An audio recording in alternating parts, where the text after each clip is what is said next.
Here now is Bruce A. Smith, and he's going to talk a little bit about Tina Barr and the money fine and the controversy surrounding all of that. Please.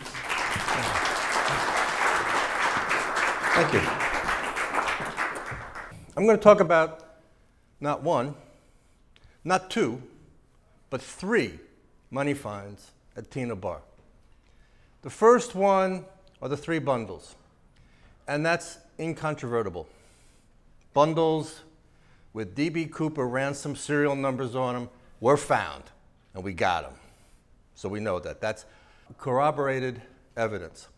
The second piece of evidence was the money fine that the FBI got when they went to where the three bundles were found a couple days later, and they started digging around. That is highly suspect, very controversial, but I believe the FBI did find shards of money, bits and pieces. The guy who was in charge of that particular dig, his name is Dorwin Schroeder. He was the public information officer on the recovery. He later took over from Ralph Himmelsbach and became the FBI case agent for Cooper out of the Portland office. And he told me that they found a couple dozen pieces about the size of your thumb. So that would be an inch, two, maybe three. The pieces that I saw, and were also filmed by a videographer for KATU TV that was posted on the internet a couple years ago, clearly show pieces that had a part of the Jackson and some of the serial numbers, and seemed really supportive of what Dorwin was saying. And you could see in the KATU videos, Dorwin and other agents putting these semi-itsy-bitsy pieces into clear, translucent, plasticine evidentiary envelopes. However, none of those envelopes are in the evidence file. Tom Kay was there with the citizen sleuths. Didn't see them. So where the hell are they? We don't know. The rumor is they're in Ralph Himmelsbach's basement, because he was the agent in charge of the recovery, even though it was out of his jurisdiction. Which then shows you a little bit how the FBI was working. There's always a lot of politics. There's always a lot of bureaucratic struggle and tension about how an investigation is going to take place. Now, the original find took place on a Sunday afternoon in February 10th. 8-year-old boy out with his family, so his father, his mother, his aunt, and his cousin. We're out on the beach, Tina Barr, about 15 miles downriver. It's wonderful being here on the Columbia River. We are so close to ground zero of the D.B. Cooper case. And their story is they were going to roast hot dogs, and Brian, 8-year-old kid, is clearing a little bit of sand, make a fire. And his finger hits something, and they dig it, and it's three bundles that are one on top of each other. Now, they're not perfectly on top of each other. One bundle was here, and one was like askew, and then the other one was kind of on top of that. But they were kind of together. Brian, when I talked to him, said, yes, the rubber bands were still there. But when you started handling it, the rubber bands fell apart. Now, the bundles were tightly compressed. In fact, they were like almost like muddy, smushy bricks of old 20s. And didn't have any corners and no edges. But they knew it was 20s because it said 20 and had the serial number and had the Jackson and, you know, Federal Reserve, no blah, blah, blah. And the Ingram family had just moved to the area. They were from Oklahoma originally. And Papa Ingram, Dwayne, was out of work. And the family's saying, oh, free money. All right. Thank God Almighty, you know. But they couldn't pull any of the bills apart. They couldn't use the money. Ooh. And Crystal Ingram, the wife, started soaking it in a soapy tub of water in the sink, and then that couldn't pull them apart, and if she tried pulling, they would break off, and like chunks would come off. It's like, oh my God, you know, we're destroying all these thousands of dollars of 20s. They poured Clorox in, nothing. They tried putting it with a knife, couldn't do it. Next day, they're talking to people, hey, we found this money, but we can't separate it. What do we do? And people are saying, well, you know, maybe it's Cooper's money. Who's Cooper? They didn't know about D.B. Cooper. They were in Oklahoma. This is 8.5 years later after the skyjacking. So they went to the cops. And the cops said, uh-oh, you better take it to the FBI. Now, they're in Vancouver, and instead of going 200 miles up to Seattle, they crossed the river 8 miles down. They went to the FBI office in Portland. And the FBI, Himmelsbach, came, let me, you know, show us where you found the money. So they did. So he crossed over into Seattle's jurisdiction and didn't tell the FBI agents in Woodland because Himmelsbach smelled a good story. He knew this was going to be the thing. And sure enough, it was Cooper's money. Serial numbers right there, matched them right up. He had them in the book. Bada bing, bada boom. Sent his boys down with shovels and picks and things like that. We're going to go dig. And the guy who owned the beach, two brothers, Al and Richard Fazio, are they here? No, I don't see them. It's unfortunate. But Eric has talked to Richard, and we're going to get a lot of information from Eric about what Richard said. But this general synopsis of their perspective, the people who actually owned the beach and lived there, they didn't know about the money. The people who found the money, the Ingram family, they didn't tell the property owners. They told the FBI. The FBI shows up. It's like, hey, buddy, you own this beach? And it's like, yeah. So they didn't even know, what's the FBI doing here? So they're kind of blindsided, and they're going about their own business. They're running a cattle operation, and they're also running a sand and gravel operation because there's something funny that happened at Tina Bar. The Columbia River is dredged every couple of years. And up until 1974, what the dredge, the muck that the dredges pull out of the channel, they used to throw up on the beach, replenish the beach. But starting in 1974, for environmental reasons, they figured too much heavy metal is going to drain out of all that muck, go back into the water. It's going to kill the fish. So what we'll do is we'll put it up on land in deposition sites every couple miles, and then we'll just use it for sand and gravel operations. So the Fazio brothers now have a sand and gravel operation, and you can see it. So there may be more money in the pile of sand, but we don't know. But there's a lot of sand. And as a result, the beaches, the riverbank, doesn't get replenished. And so from 1974, it's been eroding, getting lower and lower and lower. So you can't see the actual spot of beach at Tina Bar where the money was found, because it's an imaginary spot in the air, and the actual beach is maybe 3 or 4 feet lower. And it's very, very steep. And if you look at the edge of the bank, you can see a big cliff. It's like 3 or 4 foot drop off from the top of the riverbank ridge, before it drops down into the slope on the strand going into the water. Now, when the FBI started digging, they cordoned it off, they gridded it out. Darwin Schroeder told me, he says, we went at it like we were archaeologists. And from the pictures, it indicates that that's what they were doing. And Darwin told me, he said, if you take the spot where the kid found the bundles, and you went 20 feet in any direction, that's where we found the pieces of money. That's where we found the shards. And we found them down 3 feet. And we found them because we were digging with shovels. And then they asked the Fazios to come down with their sand and gravel operation equipment, some backhoes, and later bulldozers, to see if they could start digging some trenches and going down. And when they started doing that, that's when they found the money down to 3 and 4 feet. And Ralph Himmelsbach, in his book, Norgex, an excellent book, I highly recommend it, has pictures of him finding pieces of money in the sand and pointing to it and things like that. So between the KATU video, Himmelsbach's pictures, his book, commentaries, Darwin Schroeder, I believe the FBI found shards.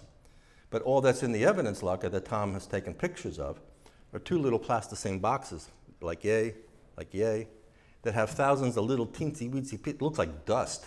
You know, that's money? Okay, maybe. So that's, at the very least, disappointing. Perhaps even disconcerting. But is it a cover-up? Or is it just simply more lost evidence? Okay, now, Mark has high regard for the FBI and their evidentiary chain of command, chain of custody. I don't give the FBI that much credit, not in that regard. They've already lost a few things. So, that's money find number 1 and money find number 2. Money find number 3 is very controversial, and most people do not accept it. And this is what I got from another fellow researcher by the name of Galen Cook. Galen Cook has been very involved in the D.B. Cooper story for the past 30, 40 years. And about 7 or 8 years ago, he hired a team of hydrologists to study what's happening at Tina Bar and also to review the Palmer Report. The Palmer Report is a study of the 2 finds from the FBI. Palmer was from Oregon State University, I believe, and he was on contract to the FBI to give them an analysis of how the money could have arrived. I haven't seen the report, nor have many other people. It's never been made public, which is like, why not? But some people have. The family have been fairly free with giving out copies, and Galen has a copy. And he said he reviewed it and he gave it to his hydrologists to also review. It's my understanding there's a lot of back and forth about what the Palmer Report says and what it means. And here's my understanding of all the minutiae of all this detail over the data. Galen says that Palmer says that the dredge spoil layer that was placed at Tina Bar that ended in 1974 was, let's say, at a static layer here, and the money was found in a sandy layer above it, which means the money arrived at Tina Bar after 1974. And he says that's coming from the Palmer Report. There's also a lot of discussion about what the Fazios did with muck thrown up on their beach over the years. And we now know that the Fazios brought their bulldozers down and would grade the beach. So now there's some thinking did this grading interfere with sandy layers and kind of churn things up, which would give you 2 kinds of strata of money? You would have itsy bitsy pieces at a certain level above the muddy layer in the sand, and then you'd have a bundle layer, one bundle found at a layer above the shards, and perhaps this was all mixed up by bulldozer action from the Fazios. We don't know. There's a lot of controversy going back and forth. But Galen says the last report he got from his hydrology team was that the money arrived at Tina Bar, no more than 12 months before discovery. So that meant the money arrived at 1979, because it was found in February of 1980. So where was it from November 24th, 1971 to 1979? Nobody knows. So that's still a mystery. And how did the money get there? That's still a mystery. But Galen continues. Again, going back to the FBI, give you a little more background. After the money was found, Ralph Himmelsbach retired 2 months later. 2 weeks later. And apparently there was no follow-up to the money find in February of 1980. Dorwin Schroeder, who was the PIO during the money find, took over from Ralph Himmelsbach, and Dorwin told me, he said, I didn't do anything. He said, my approach to the D.B. Cooper case after the money find was passive. I never initiated any investigations. I only responded to the public's requests for information, or when somebody would come in with a lead or a suspect, I would check it out. But apparently, nobody from the FBI walked the beach to see if there was any more money. Well, Galen started walking the beach. He says, okay, maybe it's 40 years too late, or 30 years too late, but I'm going to walk now. And he started talking to more beach owners, and he found out more money was found. Further downstream from Tina Bar, he heard rumors that some local fishermen had found corners of $20 bills the month before the kid found the 3 bundles. And Galen found the kids, who are now 50-year-old men, and they confirmed their story. They said, yes, we're out there fishing, we're going for steelhead, we were there every day. And we're kicking the sand one day, we saw some green things, we reached down, picked it up, and we started digging around, found it was money. Corners of $20 bills. We could see the 20s, but that was it. We said we found a bunch of them, but we didn't think anything of it. We brought it home, talked to our parents, and they said, oh, somebody's wallet must have torn apart somehow, blah, blah, blah. And they hadn't connected it to Cooper, and this was before Brian Ingram found the 3 bundles, so they had no reference point. And so the money, like with the rest of the detritus of being a teenager, just got lost in the shuffle and is now gone. Is that true? It might be. Is there any corroboration? No. So what do we do with this information? Like most of the things in the D.B. Cooper case, you kind of say, maybe. You kind of have to hold it in suspension. There is nothing seemingly in the D.B. Cooper case that can be nailed down that everybody agrees on. We don't even agree on what to call the beach where the money was found, okay? The sign at the beach says Tina Bar. The FBI calls it Tenna Bar. And for the longest time we thought, that's just another crazy federal misspelling. You know, they're close, but they don't quite get it. But in reality, they must have gone and checked property records, because before the Fazios owned it, Tina Bar was owned by a Swedish immigrant by the name of Tel Tenna. I prefer calling it Tina. The feds call it Tenna. Seattle Times calls it Tenna. Half of the books that are written about D.B. Cooper talk about Tenna Bar. And for those who may not be familiar with the term bar, it's a local acronym for beach.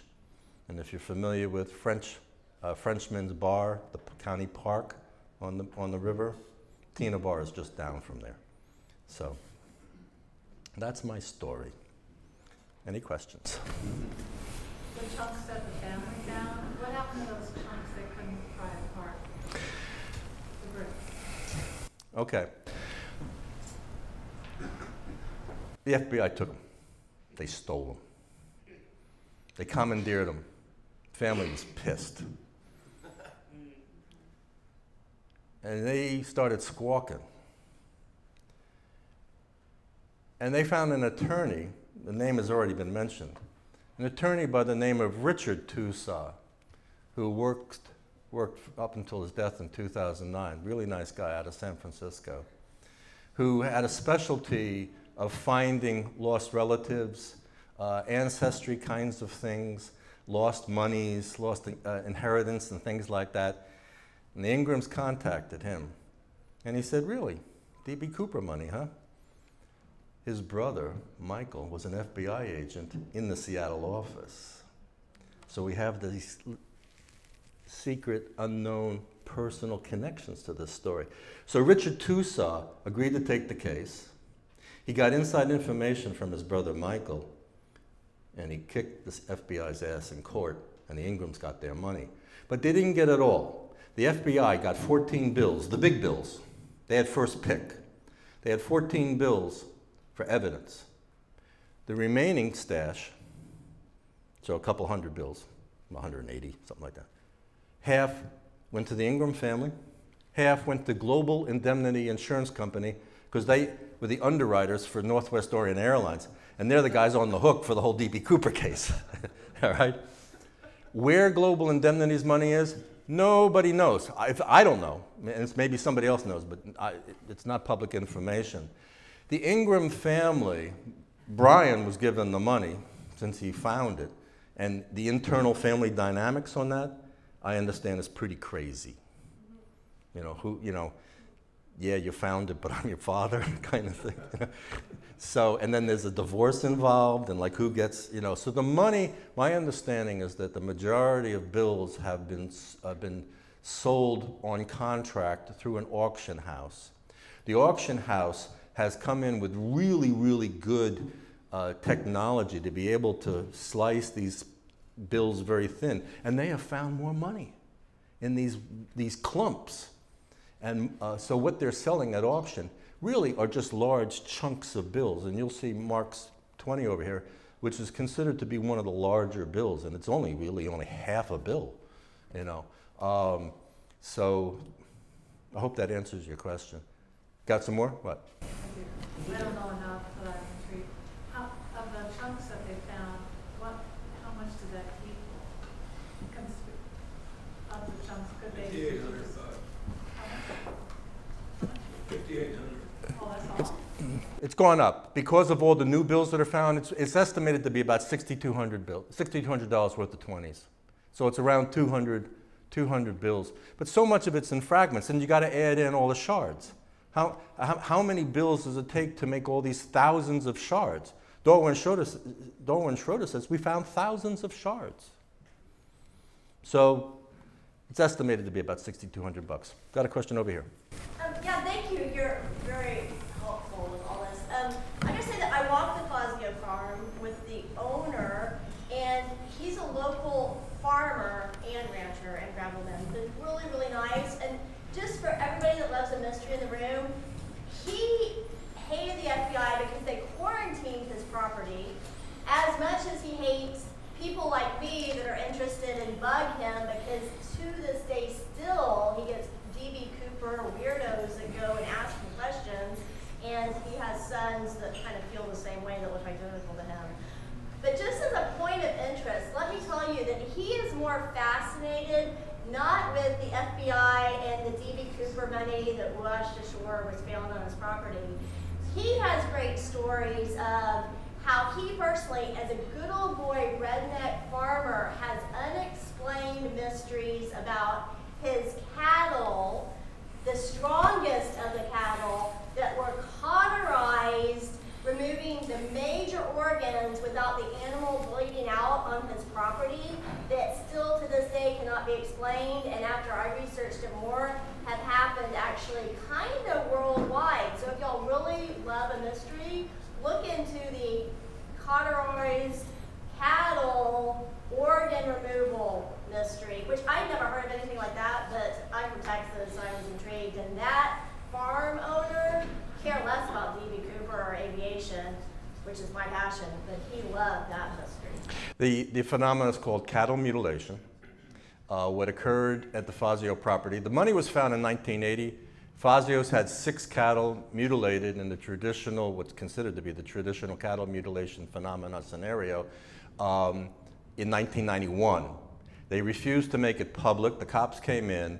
Autopsies were done by OSU from the veterinarians out there, and said that the surgical equipment that was used to cut out various organs, parts of jaws, eye sockets, rectums, some genitals, very selective organ removal was done in the field with very sophisticated equipment that they had never seen before used in the field, that this kind of precision surgical process can be recapitulated in the best hospitals, but is not done out in the field. One of the characteristics of cattle mutilation phenomena is there's no blood, that the wounds are dry, there are no footprints, there is no apparent cause of death, there's no gunshot wounds. This happens at night. It's a very silent process, and whatever happens just happens, and then it's over, and whoever does it is gone. Clark County Sheriff's Department had thrown up their hands and said, well, maybe it's a satanic cult, all right, and they just let it go at that. This phenomenon has occurred worldwide, as you said. It's my understanding there are at least 24 publicly known sites in Oregon of cattle mutilation. And the leading researcher is a former NBC TV reporter by the name of Linda Moulton Howe. She contacted the Fazios, please let me come and do research on your cattle mutilations. And they said, look, lady, we just went through the D.B. Cooper thing. No way, Jose. So that's where that stands. Terry, what do you got? Does anybody come nowadays to that beach? Every day. Yeah. Do they? Every other day. Does anybody find anything? No. Not that I know of. Not that you know. No. I've been there with film crews. I didn't see. We went digging. I didn't see anything. There's a leading theory that was on the Travel Channel. I believe it came out a year ago or 2 years, January. Expedition Unknown. There's a thought that, as it turns out, if the flight path is very controversial. Most people believe that he was in Victor 23, which is an air corridor that basically recapitulates the I-5 corridor in the sky at 10,000 feet up. But if you go about another 10 miles west, outside of the Victor 23 air corridor, that would put you over Tino Bar and the north run of the Columbia River as it goes up towards Kelso and Longview, okay? Which would be a good place to drop a skydiver into the river and the marshlands and all the lakes and the whole floodplain of the lower Columbia River. And that's what Radicek told me he wanted to do. The guy actually flying the plane, he wanted to fly out over the ocean. He told me, he said, it was like war. He wanted to get us, we wanted to get him. And I wanted to drop him in the ocean, and I wanted to see how long D.B. Cooper could tread water. And Northwest Orient, his boss told him, says, no, I don't think so, Bill. Fly him where he wants to go. Let me get my plane back. Got a question? The money that you accumulated,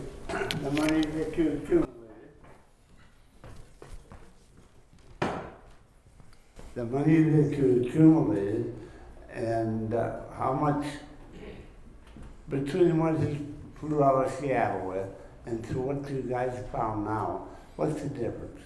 There's $194,000 still out there. That's a good chunk. No, it's a good chunk.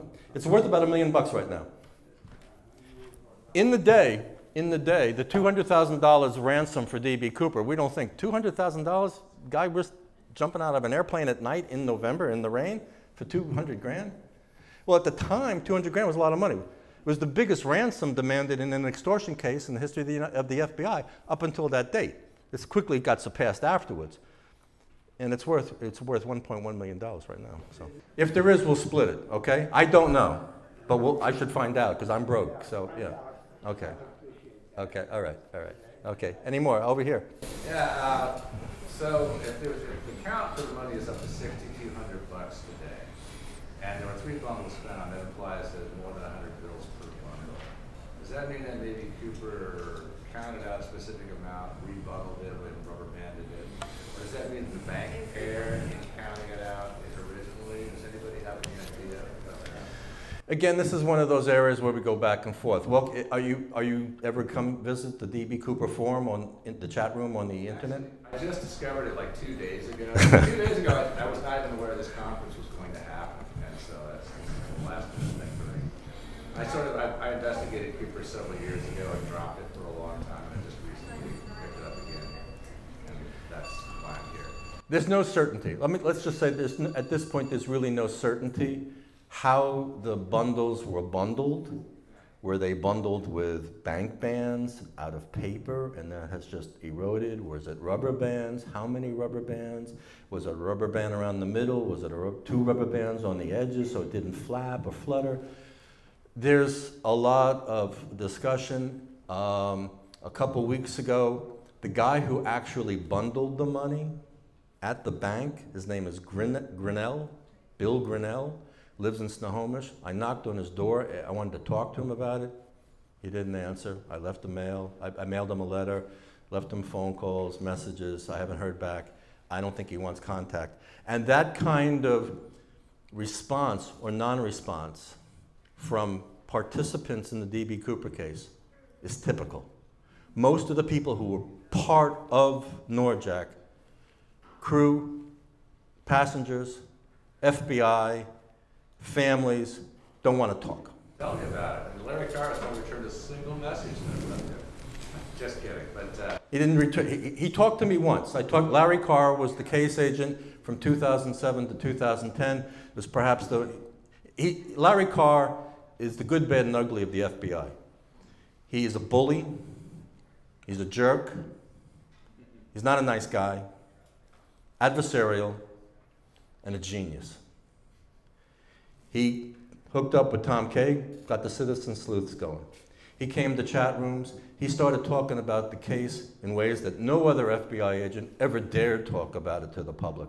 And he solicited citizens' support and involvement in the internet, and he tried to mold a dynamic force, investigatory force, that was free and valid. And for that, I respect him tremendously. But he ain't talking to nobody now. He was in the History Channel. He came out of the shadows for the History Channel documentary that was filmed in 2015.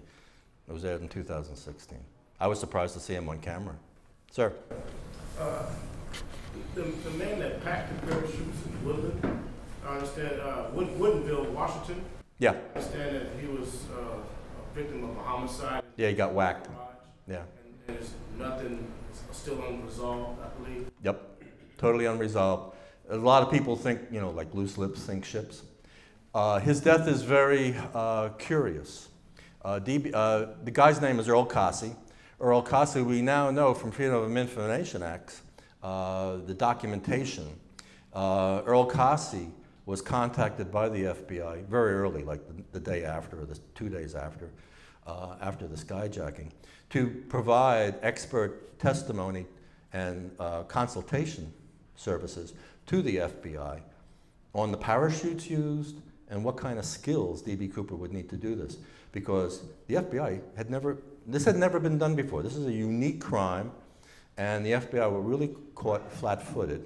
We're struggling to understand the crime. And Earl Cossie, over years, began to involve himself deeply into the investigation. And it's speculative at this point is how much did he want to be in the investigation and how much did the FBI invite him in? And I suspect the two worked hand in hand. And Cossie helped the FBI develop the narrative that it was too cold, too tough, too dark, too wet, too this, too that. The guy died. And now we've refuted that. No, it wasn't too dark. It wasn't too tough. Everybody else who tried it, except for that poor guy in the Philippines with the bed sheets, everybody else made it. Okay? So why not Cooper? If you're going to say he died, you're going to have to explain how come everybody else lived. So in 2010, a journalist by the name of Jeffrey Gray was given unprecedented access to FBI information and interviews. And Jeffrey stole FBI documents from the files, put them in the cloud, and I stole those documents from Jeffrey from the cloud in 2011. And that was the first time I was able to see FBI documentation on the Cooper case. And Jeffrey revealed to the world that what Cossie was saying about the parachutes, particularly his ownership of the parachutes, because he was saying, Hey, I know what I'm talking about because I owned those parachutes and I delivered them to Northwest Orient Airlines, so back off. We now know that was all bullshit. And as more investigation went into who really owned the parachutes, which was a fellow by the name of Norman Hayden, who was a machine shop owner in Renton, as we dug into more of that and we got more information, Earl Cassie's reputation and credibility just spiraled down into the toilet right away, starting in 2011. And then in April 2013, somebody whacked him in the head, killed him. Body wasn't found for 4 days. It's tough. Okay, back there. That's you, yeah. The $200,000 in purchases weighs a lot. How did the money get, what did they do with the money? Give them in a bag, a huge bag? Well, here's what we know. Tina Mucklow, who was held hostage and was with the flight attendant that was back there, her report is that when she left the cabin area, and he sent her up to the cockpit, when she turned around at first class and looked at him through the curtain from first class, he had already tied the bank bag to his waist and had cinched it closed because the money was sticking out. Now, when the money was delivered to the plane and Tina's carrying it down the aisleway, this 20 sticking out of the bag, and all the passengers saw it, and it's going, holy shamoly, what's going on here? Somebody's got a bag full of money. And people began thinking, you know, skyjacking, I don't know, ransom maybe? And so the bag was cinched and tied to him, was lashed to his body. That's the best understanding that we have. But he didn't jump for another 20, 30 minutes after that. So what did he do? So if D.B. Cooper is on the airplane and he says he wants $200,000 and that information is transferred to Seattle, why didn't the bank either give him fake bills, or why wasn't there a SWAT team or snipers, or why did they comply with everything that he said? Why is that? Okay, we're going deep down the rabbit hole. Eric, how about we finish this up and then we'll move on, okay? All right. Why didn't they do all that? That's what the FBI wanted to do. FBI wants to get their guy. They love shootouts, okay? The people in the aviation industry called the FBI cowboys because they wanted a gun battle.